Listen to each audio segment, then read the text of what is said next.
यहाँ पर वर्णन आता है कि नारद जी महाराज आए भगवान की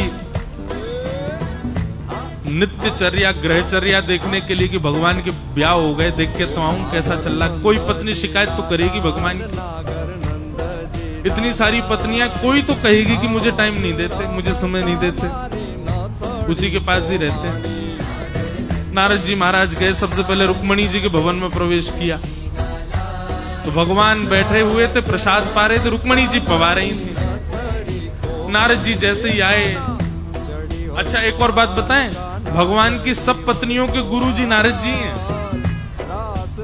सबके गुरुजी नारद जी हैं। नारद जी महाराज गए तो देखा रुक्मणी जी भोजन पवा रही, ठाकुर जी पा रहे हैं। आई आई ओहो देखो, अरे देवी तुम्हारे गुरुजी आए।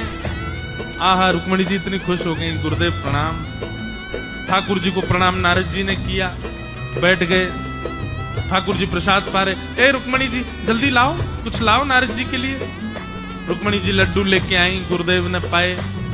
ठाकुर जी जैसे ही हस्त प्रक्षालन करने के, हाथ धोने के लिए गए, नारद जी ने रुक्मणी जी को, इधर आओ, सब ठीक?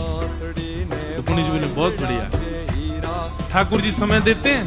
बोले पूरे दिन यहीं तो बैठे रहते हैं, मैं तो कहती हूँ जाया करो, जाते ही नहीं, बस अपनी सभा में जाते हैं, द्वारिका भ्रमण को जाते हैं, बाकी पूरे दिन मेरे पास ही रहते हैं। अब मुझे तो बड़ी पीड़ा, अपनी सभा में जाते हैं, द्वारिका भ्रमण को जाते हैं, बाकी पूरे दिन मेरे पास ही रहते हैं। अब मुझे तो बड़ी पीड़ा होती है कि सत्यभामा जामवती सब प्रतीक्षा करती होंगी, जाती ही नहीं वहां पे।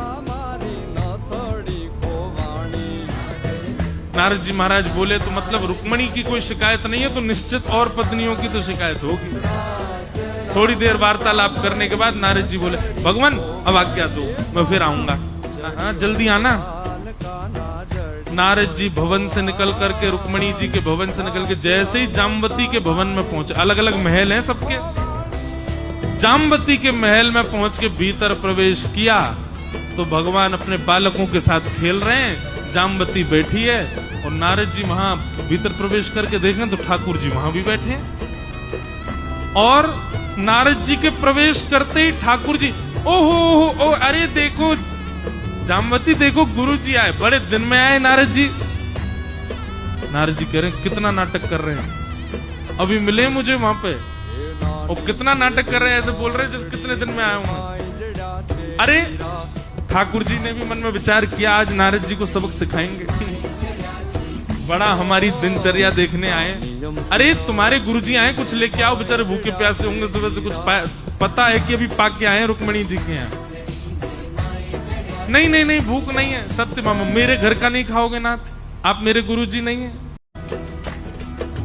नहीं भूख नहीं है। सत्यभामा, मेरे घर का नहीं खाओगे नाथ, आप मेरे गुरुजी नहीं है। जामवती बोली, नहीं जामवती लेके आओ। ऐसे पूछते थोड़ी, गुरुजी को तो पवाना चाहिए, पूछना नहीं चाहिए, लाओ। नारद जी ठाकुर जी को देख रहे हैं, ठाकुर जी भी नारद जी को देख रहे हैं। ले लो, देख लो तुम सब। अब सब वहां सत्यभामा से पूछा, जामवती से पूछा, ठाकुर जी प्रेम से रहते हैं? बोले बहुत प्रेम करते हैं, पूरे दिन मेरे पास ही रहते हैं, इतना स्नेह देते हैं, मैं क्या बताऊं। पीछे से ठाकुर जी भी नारद जी को देख रहे हैं, बोले ढूंढ लो कहीं शिकायत मिल जाए तो। नारद जी महाराज निकल करके जैसे ही तीसरे भवन में जा तो जोर से दौड़ लगाई नारद जी ने, ये मुझसे पहले नहीं पहुंच जाएं। जैसे ही नारद जी दौड़ लगा करके सत्यभामा के भवन में पहुंचे तो ठाकुर जी सत्यभामा का श्रृंगार कर रहे हैं, तीसरे रूप में दिख गए। और वहां पर भी ठाकुर, अरे देखो नारद जी आए, नारद जी आए, ओहो बड़े दिन में आए, बेचारे बड़े हल्के पतले से लग रहे हैं, कुछ लाओ प्रसाद पवाओ।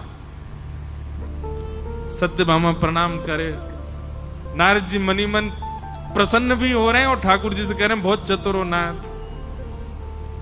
लेकिन आपकी लीला आप ही जानो।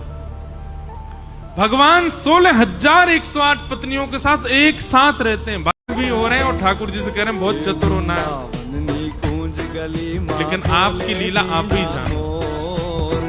भगवान 16,108 पत्नियों के साथ एक साथ रहते हैं। भागवत जी में वर्णन आता है, भगवान महाभारत युद्ध करा के जब वापस द्वारिका गए तो पत्नियों में होड़ लगी है कि किसके भवन में पहले जाएंगे, लेकिन द्वारिका में आते ठाकुर जी समझ गए कि सब में होड़ लगी है, और यदि किसी एक के पास में गया तो ये आपस में एक दूसरे के प्रति भेदभाव आ जाएगा। भगवान ने द्वारिका में आती 16,108 रूप धारण किए और एक साथ हर एक कक्ष में प्रवेश किया। सब पत्नियां कहें आप सबसे पहले कहां गए? बोले सबसे पहले तुम्हारे पास ही आया। झूठ भी नहीं, सबसे पहले सबके पास गए। भाई ठाकुर जी जैसे ठाकुर जी हैं, आप लोग प्रयास मत करो, एक आध ब्याह और हो जाए। हम भी भगवान के इष्ट हैं, कर सकते हैं, हम भी भगवान के अंश हैं। एक ही के रहो अभिमन्यु।